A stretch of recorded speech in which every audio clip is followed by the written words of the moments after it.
Euh, Bonjour à tous. D'entrée de jeu, j'aimerais saluer mes collègues députés Harold Lebel, député de Rimouski, Martin Ouellet, député de René-Lévesque, Mme Valérie Boulet-Tuot du Cégep de l'Apocatière. Et j'aimerais aussi saluer les 50 étudiants en bioécologie du Cégep de l'Apocatière qui se sont déplacés ici pour venir déposer une pétition de 10 745 signataires qui demandent au gouvernement la chose suivante. Donc, on demande au gouvernement de réinvestir dans le domaine de la faune par la réembauche de biologistes, de techniciens, d'agents de protection de la faune et d'autres professionnels. Ce qu'on sait d'une manière rétrospective, c'est qu'il y a 100 emplois qui ont été supprimés en 2014 et en 2015 dans les différents domaines liés à la faune. À titre d'exemple, des postes d'occasionnels sont les postes qui écopent le plus. Dans le Bas-Saint-Laurent-Gaspésie, on parle de 4 biologistes qui étaient embauchés. On est passé à 2 biologistes.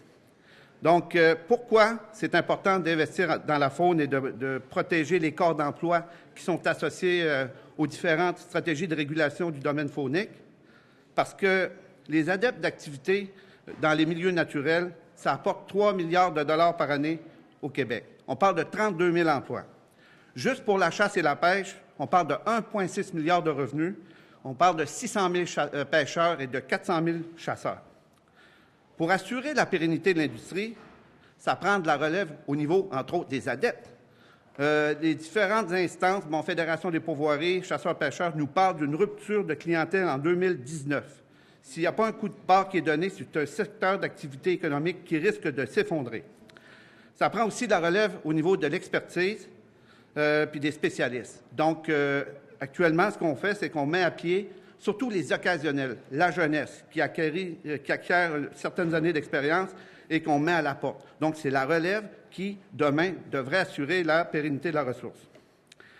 Donc, la diminution des professionnels ou du nombre de professionnels crée des dysfonctionnements puis une déstructuration de la gestion des activités fauniques. Exemple, une détérioration de la qualité de l'expérience en forêt se vit actuellement dans le domaine de la chasse.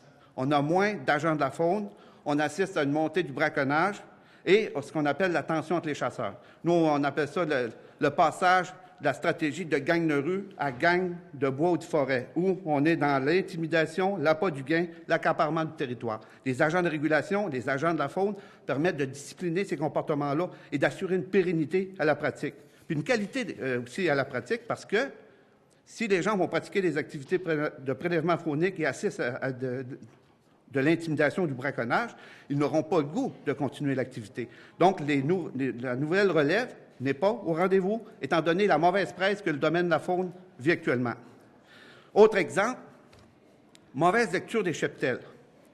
Les coupures de biologistes amènent, entre autres, une mauvaise évaluation des potentiels fauniques que nous avons. À titre d'exemple, un exemple concret, on parle de fermer la chasse au chevreuil dans la zone 2 Est, entre Rimouski et le plateau de la Matapédia. Pourquoi? Parce que le seul indicateur que l'on prend, c'est l'indicateur du nombre de bêtes prélevées et non pas d'inventaire aérien. On ne peut pas se fier sur un seul indicateur pour fermer la chasse dans une zone. On doit être en mesure d'aller chercher d'autres indicateurs comme d'aller sur le terrain et vérifier le nombre de bêtes. Si une année, la chasse n'est pas bonne, bien, ça peut être parce que le temps ou le rut ou la température était trop chaude, la bestiole ne bougeait pas. Donc, par mesure de conservatisme, on va fermer une zone au lieu de faire une lecture exhaustive du potentiel. Autre exemple, en Gaspésie, le bar rayé. Actuellement, on n'a pas de ressources, on n'a pas de biologistes pour évaluer les impacts du bar rayé sur la prédation que ce poisson-là fait sur le homard et le saumon. On n'a aucune idée de ce qui se passe. Et ça met en péril d'autres ressources. Donc, ce sont des coupures qui peuvent amener à la destruction de certains potentiels fauniques. Le saumon, c'est un générateur de revenus en Gaspésie. Les rivières à saumon sont extrêmement importantes. Donc, les coupures faites sont extrêmement dangereuses pour l'ensemble de la filière faunique au Québec. Donc, en résumé, pour ma part, le gouvernement doit cesser de fragiliser et d'atrophier le domaine de la faune au Québec et doit plutôt le considérer comme un moteur de développement économique porteur d'avenir pour les régions et surtout pour ces jeunes qui aiment la nature et veulent en vivre. Tout cela passe par une stratégie d'investissement et de réinvestissement. Maintenant, je vais laisser la parole à Mme Huot. Merci, M. Sylvain Roy.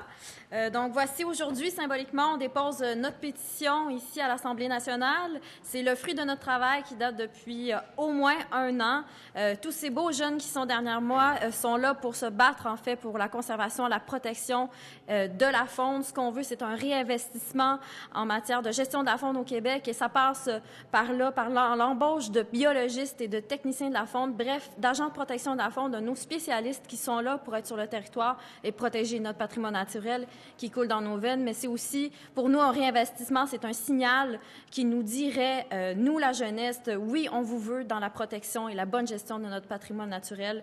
On tient à ce que vous fassiez partie de l'avenir. Merci. Merci, Valérie. Écoutez, pour la Côte-Nord, ce sont les mêmes enjeux. Avec un territoire de 237 000 km², vous avez compris avec les chiffres que Sylvain, mon collègue, a cités tantôt, chaque perte d'emploi, c'est des kilomètres de moins qu'on peut effectivement étudier, valider et s'assurer qu'on a les ressources nécessaires pour notre avenir. Ces 50 jeunes-là, je pourrais les mixer aujourd'hui avec les jeunes qui sont en technique d'aménagement synégétique et aléeutique au cégep de Bécomo, qui vivent de ces emplois-là aussi, qui se posent la même question. C'est quoi l'avenir de la faune au Québec?